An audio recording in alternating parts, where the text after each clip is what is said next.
Matapos binigyan sila Sakamoto ng imposibleng misyon na may 100% death rate talaga, ay ngayon nire-review na natin ang chapter 109 and 110 ng Sakamoto Days. Sa wakas, masasaksihan na natin ang paghaharap ng leader ng order na si Kindaka laban dito kina Sakamoto at Nagumo na isang labanan na magpapamalas tunay na lakas ng tatlong pinakamalakas na assassin sa JCC. Isang bakbakan na tsak na ma-enjoy nyo. Kaya naman, this is Mr. Meken at huwag na natin patagalin pa. Let's go!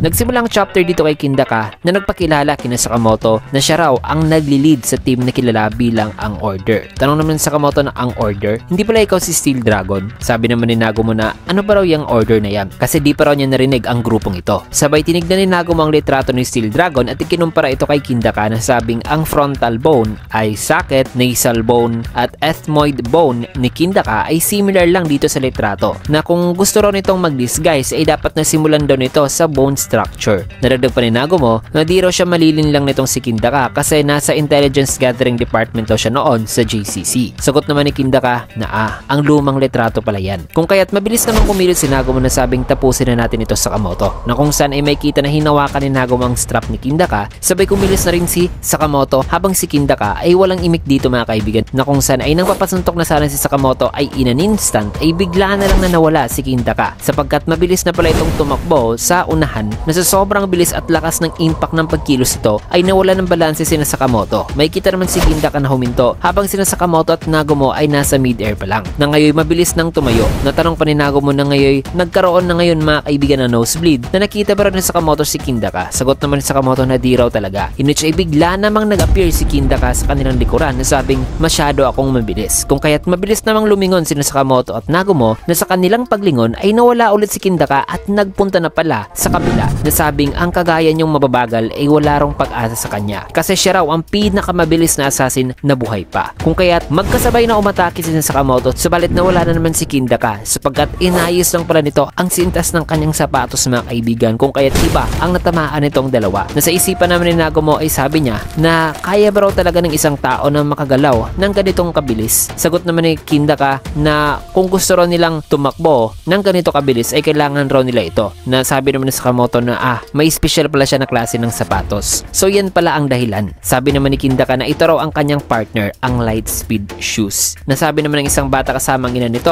na gusto raw niya ng sapatos na yan. Nasabi naman ng kanyang ina na masyado na raw matanda itong kanyang anak para sa isang klase ng Velcro shoes. Sabi naman ni Kindaka na nabanggit daw ni Etsuko Satoda sa kanya ang tungkol kina Sakamoto, kaya sa tingin niya ay makapagbigay daw si Sakamoto sa kanya ng magandang workout. Kaya ay dapat ay umatake na raw ito sa kanya at maghanda na raw para sa kanilang kamatayan. Nasagot naman ni Nagumo na ano bang klaseng assignment ito, na sinet up ba raw talaga ito ng kanilang mga guro. Nasabi naman ni Sakamoto na mukhang maangas daw itong sapatos ni Kindaka. Matapos yan ay dito naman sa lower floor kina Rion ay sinabihan niya rito si Uzuki na alisin daw ang kamay nito sa kanyang balikat. Nasabi naman ni Uzuki na ang mga taong kinoconfront daw ngayon ni Rion ay hindi raw ang kanilang target, kaya wag raw itong patayin ni Rion. Kaya sabi naman ni Rion na so ano pala ang meaningful na pagpatay? Ikaw bang nagpapasya sa kung anong klase ng pagpatay ang masama at hindi? Kakaiba ka. Sagot naman ni Uzuki na lahat ay masama raw, kaya kailangan raw nila itong iwasan hanggat sa kaya nila. Tanong naman ni Rion na kung ganun bakit ka nag-enroll sa assassin school, na kung hindi raw pala ito nababagay sa ganitong klase ng trabaho ay dapat na mag-drop out na lang daw itong si Uzuki. Na habang nagsasalita pa dyan si Rion ay narinig naman nila ang ingay mula sa itaas. Nasabi naman ni Rion na mula yun sa itaas. Seryoso bro talaga ang problema ng mga yun sa itaas. Kung kaya't umalis na si Rion at sinabihan si Uzuki na mag-enjoy na lang daw sa pag-shopping kasi mahina raw ito. Di naman sumagot si Uzuki na matapos yan ay balikin na Sakamoto na ngayon napatalsik ni Kindaka na sabing wala kayong pag-asa mga bata. Ang mga galaw nyo ay napaka-boring na sing boring daw ng pambatang roller coaster. Na habang nasa ere pa itong si Sakamoto ay kaagad namang hinawakan ni Kindaka ang damit nito at ibinato sa hagdanan na sa sobrang lakas ay tumagos-tagos si Sakamoto sa napakaraming escalator. Nasabi naman ni Kindaka na kailangan pa raw nitong gamitin ng malaya ang napakalawak nilang buong entablado. May kita naman si Sakamoto na naka-defensive position at nakatingin ngayon kay Kindaka. Nang maya-maya pa ay may nasense naman si Kindaka sa kanyang likuran at yan ay ang healing pathway ni Rion mga kaibigan na ngayon nasa itaas, na may kita naman si Rion na nakatingin ngayon kay Kindaka, kaya itinuon naman ni Kindaka ang kanyang atensyon kay Rion na ngayon mabilis na umatake habang si Kindaka ay mabilis namang dumistansya sa kanya. Nasabi pa sa isipan nito na ang killing pathway daw ng babaeng to ay walang nasasayang daw na movement, na di raw siya makapaniwala na nagawa raw siya nitong babaeng to na i-maintain ang kanyang defensive stance, na ano raw kaya ang makikita ng babaeng to. Inuchi ay nagsalita naman si Rion na sabing huli ka sapagkat nahulog ang isang washing machine dito kay Kindaka na kasunod niyan ay magkasabay naman siyang sinipa ni Nagumo at Sakamoto habang nasa loob pa siya ng washing machine. Matapos yan ay makita naman si Uzuki na kinakamusta itong mga lalaki mga kaibigan na napuruan sa mga atake ni Rion noon. Nabalik dito kina Sakamoto ay tanong naman ni Rion na sino ba ang lalaking to. Ngumiti naman si Kindaka na nagkaroon na ng nosebleed na sabing kayong mga pasaway, gusto niyo bang sumali sa order? Sabay dumura ito. Natanong naman ni Rion na sino ka ba, mister? Sabi naman ni Nagumo na sinipa kita sa napakalakas na paraan pero nakakatayo ka pa rin. Kaya dito na nag-stretching si Kindaka na sabing pero niyong sagutin ang tanong ko, nasasali ba sila sa order mga kaibigan kung mabububog niya na raw itong tatlo? Sabi naman ni Rion na ayan na siya sapagkat mabilis nang kumilos si Kindaka at nagawang mahawakan ng isang paa ni Nagumo. Nasabi naman sa isipan ni Nagumo na mas lalo rang bumilis ngayon si Kindaka. Nasabi naman ni Kindaka na kanina nung tinanong ko kayo kung sino ang pinakamalakas sa inyo ay nagsinungaling ka, di ba? Kasi tinuro ni Nagumo noon si Sakamoto mga kaibigan na si Sakamoto raw ang pinakamalakas sa kanila. Na nang masabi yan ni Kindaka ay bumawi naman ng sipa si Nagumo na naiwasan naman ni Kindaka kaya hinagis naman ni Rion ang kanyang kutsilyo kay Nagumo na sabing catch. Kaya sinalunan ni Nagumo ang kutsilyo at inatake si Kindaka gamit ito na ngayon nagsalita na sabing pakiusap, huwag mong maliitin.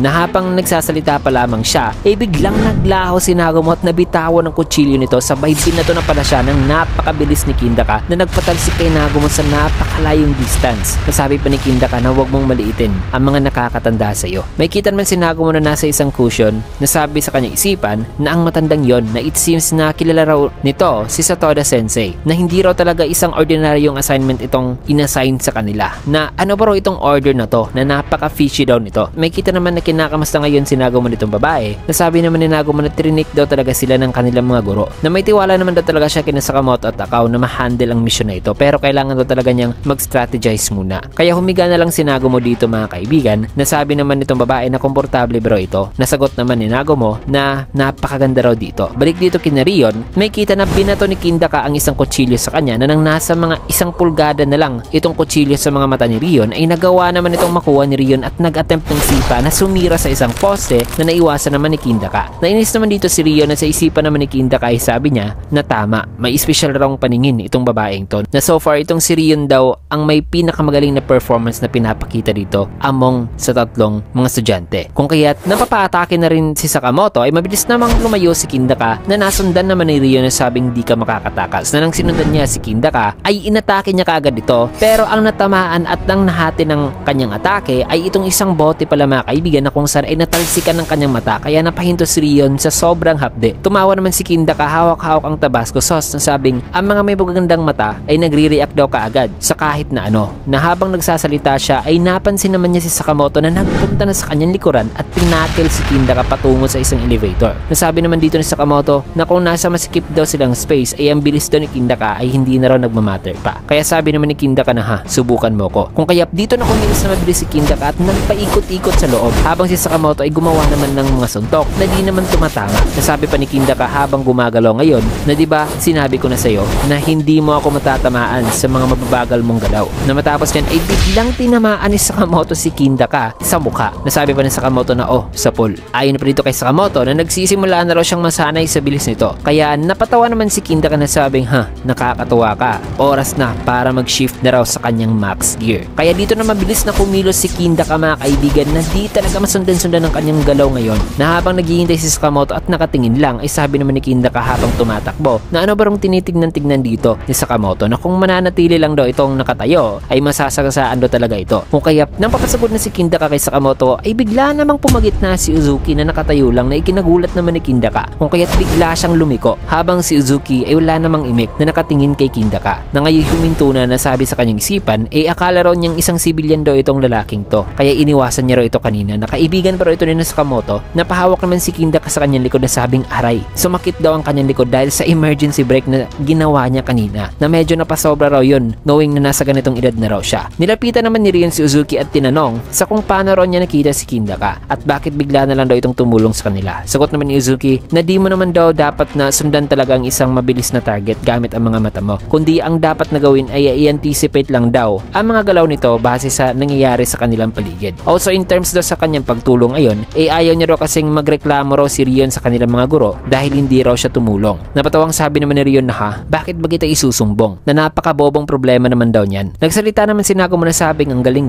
Bagay na nagpainis naman kay Rion na pinapababa ngayon si Nagumo. Dito naman sa isipan ni Kindaka ay sabi niya na hindi lang daw magaling si Uzuki sa pag-e-evaluate sa paligid nito. Di rin daw ito natatakot na biglaan na lang daw itong pumangitna habang naka full speed siya kanina. Na yun daw ang masasabi niyang ang wastong ambush. Maya-maya pa nagulat naman si Kindaka nang bigla siyang nagapos at nabalot ni Sakamoto nitong isang napakalaking tela, sabay mabilis niyang hinila ito mga kaibigan at inikot-ikot si Kindaka na nakakuha na ng sapat na momentum. Itong si Sakamoto ay hinampas niya ito kagad na nagpabagsak kay Kindaka. Isang napakalakas na panghampas na sabi pa ni Sakamoto na tama ka. Mainam daw talaga na i-take advantage ang buong space dito. Sabay makikita si Kindaka na papabagsak na. Napatawa naman itong si Kindaka na di na tumayo mga kaibigan na wikang di na masama bata. And just like that ay napatumba ni Sakamoto ang leader ng order. Dahil na rin sa contribution ni Nagumo, Rion at ironically pati ng contribution ni Uzuki. So ano kaya ang katotohanan sa mission na ito mga kaibigan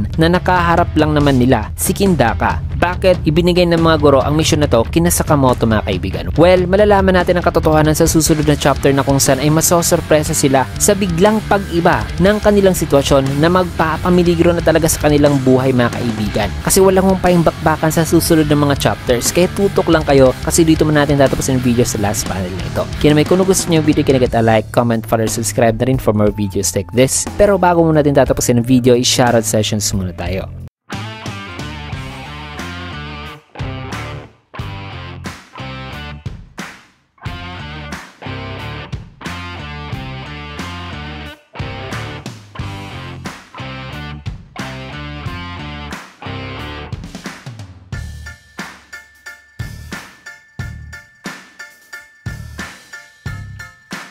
Ayan, maraming salamat and see you guys again on my next video.